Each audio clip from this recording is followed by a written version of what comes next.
Vivo T1X 5G no service emergency call.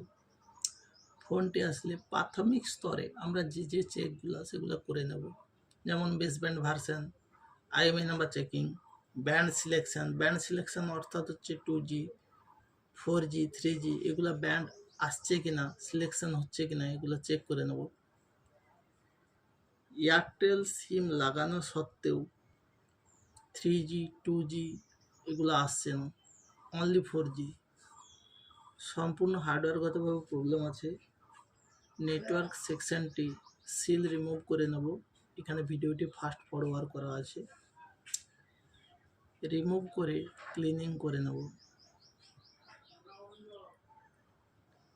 Clean করার পর আমরা স্পেশাল কিছু ভোল্টেজ চেকিং করব। বিশেষ করে WTR এর কাছে 1.0 ভোল্ট, 1.8 ভোল্ট, 4GP এর কাছে 1.8 ভোল্ট, 3.7 ভোল্ট, 2GP এর কাছে 1.8 ভোল্ট, 3.7 ভোল্ট, GR এর সঙ্গে ভোল্টেজগুলো চেক করে নেব।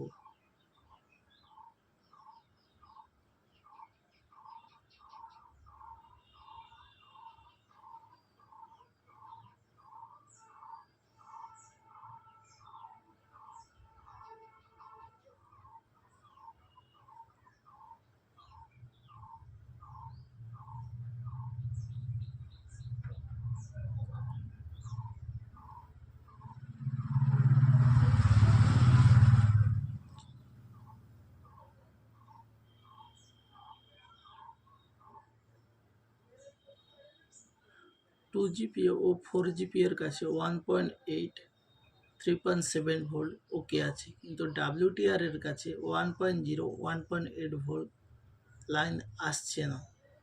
GR ওকে, বাট আমরা WTRটি চেঞ্জ করে পরিবর্তন করে দেখব যে নেটওয়ার্ক আসে কিনা, ভোল্টেজ লাইন ওকে হয় কিনা। ভিডিওটি ফাস্ট ফরওয়ার্ড করা আছে আপনাদের যাতে টাইম নষ্ট না হয়।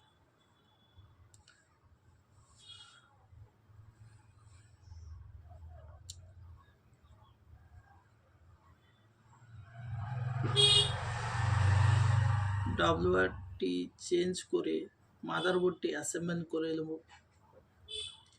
অ্যাসেম্বলের পর ফোনটিতে নেটওয়ার্ক আসে কিনা চেক করে নেব।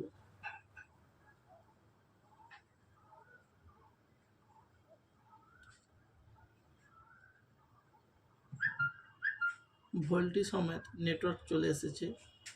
একটিতে সিম নষ্ট আছে যার জন্য টাওয়ার আসছে না। ভিডিওটি যদি ভালো লেগে থাকে চ্যানেলটিতে লাইক করে একটি সাবস্ক্রাইব করবেন।